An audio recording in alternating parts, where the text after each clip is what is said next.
Breaking news చూస్తున్నాం. నకిలీ మద్యం కేసులో జోగి రమేష్ సోదరులకు భారీ ఊరట లభించింది. జోగి రమేష్ ఆయన సోదరుడు జోగి రాముకు తంబళ్లపల్లి కోర్టు బెయిల్ మంజూరు చేసింది. ఇప్పటికే ఇబ్రహీంపట్నం కేసులో బెయిల్ వచ్చిన మొలకల చెరువు నకిలీ మద్యం కేసులో ఆయన జైల్లో ఉన్నారు. ఇప్పుడు ఈ కేసులోనూ బెయిల్ రావడంతో జోగి బ్రదర్స్ జైలు నుంచి విడుదలకు మార్గం సులభమైందనే చెప్పాలి.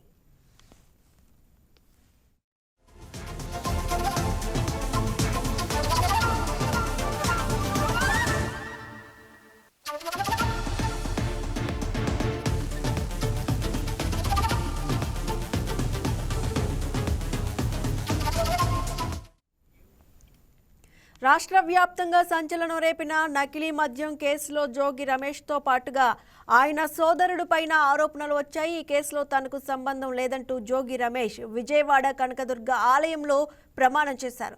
జనార్దన్ రావు నుంచి సేకరించిన ఆధారాలతో జోగి బ్రదర్స్ను అరెస్ట్ చేశారు. ఇబ్రహీంపట్నం నకిలీ మద్యం కేసులో జోగి బ్రదర్స్కు ఎక్సైజ్ కోర్టులో బెయిల్ మంజూరైంది.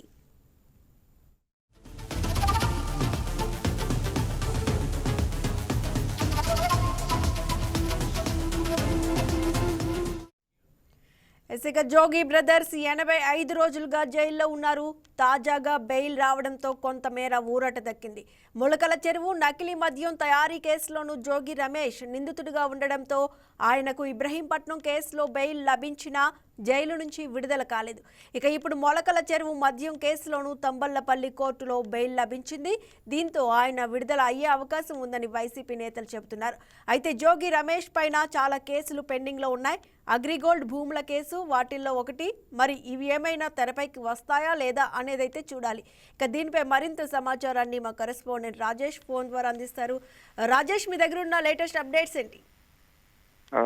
సుష్మా, మాజీ మంత్రి జోగి రమేష్ బ్రదర్స్ కి అయితే కొంత ఊరటన అయితే వచ్చిందని చెప్పుకోవచ్చు. ప్రధానంగా కల్తీ మద్యం కేసుకు సంబంధించి దాదాపు 85 రోజుల నుంచి కూడా సబ్ జైల్లో రిమాండ్ లో అయితే జోగి బ్రదర్స్ ఉన్నారు. ప్రధానంగా బెయిల్ కు సంబంధించి కూడా కొద్దిసేపటి క్రితం 3 కోర్టులు, అంటే ఒకే కేసుకు సంబంధించి 3 కోర్టులు అనేది నమోదైన పరిస్థితి అయితే ఉంది. అయితే గతంలో 2 కోర్టులకు సంబంధించి ఆల్రెడీ బెయిల్ వచ్చింది. ఇవాళ 3వ కోర్టుకు సంబంధించి కూడా బెయిల్ రావడంతో మరి కాసేపట్లో కావచ్చు, లేదంటే రేపు ఉదయం అటు జోగి బ్రదర్స్ అనేది జైలు నుంచి విడుదలయ్యే అవకాశం ఉన్నట్టు తెలుస్తుంది. అంటే ఇబ్రహీంపట్నం కేసుకు సంబంధించి గతంలో బెయిల్ వచ్చింది. కాకపోతే మొలకలూరు చెరువుకు సంబంధించిన నకిలీ మద్యం కేసులో కూడా ఆయనకి గతంలో బెయిల్ వచ్చింది. అయితే ఈ 2 కోర్టుల నుంచితో పాటు 3వ కోర్టుకు సంబంధించి బెయిల్ కూడా కొద్దిసేపటి క్రితం రావడంతో దానికి సంబంధించిన ఉత్తర్వులు కూడా ఇప్పటికే జారీ అయినట్టుగా తెలుస్తుంది. అయితే ఇప్పుడు రాష్ట్రంలో కల్తీ మద్యానికి సంబంధించి ఒక సంచలనం సృష్టించిందని చెప్పుకోవచ్చు. ప్రధానంగా జోగి రమేష్ తో పాటు ఆయన సోదరుడి పైన కూడా ఈ కేసులో చాలా ఆరోపణలు వచ్చినాయి. అయితే ఈ కేసుకు సంబంధించి తనకి ఇవి ఎలాంటి సంబంధం లేదు, రాజకీయ కక్షతో కూడా దీన్ని వ్యవహరిస్తున్నారంటూ కూడా కొంత రాజకీయ లబ్ధి పొందే అవకాశం, రాజకీయ లబ్ధి పొందాలంటూ కూడా అటు జోగి రమేష్ గతంలో ప్రయత్నించినప్పటికీ కూడా అది బెడిసి కొట్టిందని చెప్పుకోవచ్చు. 85 రోజుల పాటు అటు పూర్తిగా రిమాండ్ లో ఉన్నారు. దీనికి సంబంధించి జోగి రమేష్ అరెస్ట్ అప్పుడు కావచ్చు, తర్వాత కనకదుర్గ టెంపుల్లో ప్రమాణ స్వీకారం చేయడం, తర్వాత విజయవాడ ఎక్స్చేంజ్ ఆఫీస్ లో కూడా కొంత హంగామా సృష్టించడం అనుచరులతో, అంటే కొంత రాజకీయ పరిణామాల మధ్య కూడా ఈ రాష్ట్ర వ్యాప్తంగా ఈ కేసు అనేది సంచలనం సృష్టించిందని చెప్పుకోవచ్చు.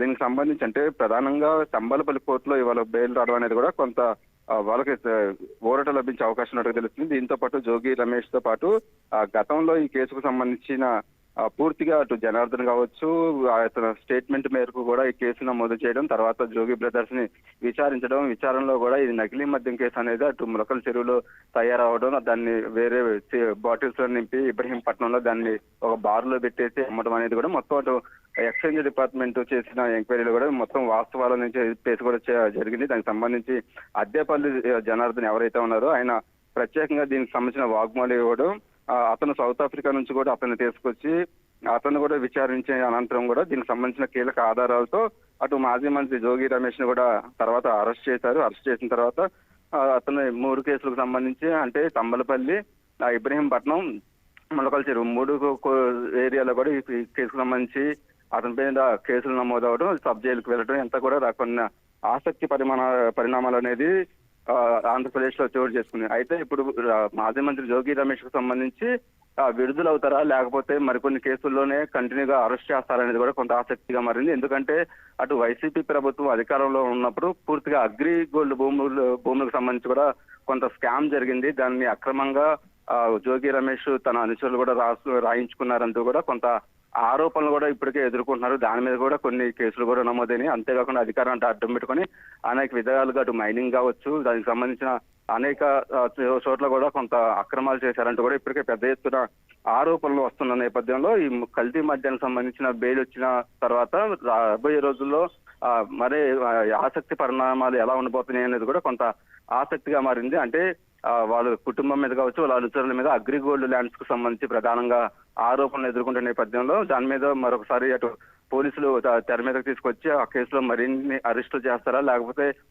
ఎలాంటి నిర్ణయం తీసుకుంటారా అనేది కూడా కొంత ఆసక్తిగా మారింది. అయితే కల్తీ మద్యానికి సంబంధించి దాదాపు 85 రోజుల పాటు సబ్ జైల్లో ఉండి వాళ్ళ బెయిల్ రావడం అనేది కూడా కొంత జోగి బ్రదర్స్ కి సంబంధించి కొంత ఊరట ఇచ్చే అవకాశం అయితే చెప్పుకోవచ్చు. అయితే కొద్దిసేపటి క్రితం బెయిల్ కూడా మంజూరు చేస్తూ అటు జడ్జి కూడా దానికి సంబంధించిన జీవోని కూడా ఇచ్చారు. దానికి సంబంధించిన ఆర్డర్ కాపీ కూడా పూర్తిగా అటు జైలు అధికారులకు అందిన తర్వాత ఇవాళ సాయంత్రం కానీ లేదంటే రేపు మార్నింగ్ కూడా జైలు నుంచి విడుదలయ్యే అవకాశం ఉంది. Sushma. Yes, thank you Rajesh. Please subscribe to YK TV Network. Please subscribe to YK TV. Please watch YK News. Don't forget to subscribe YK News channel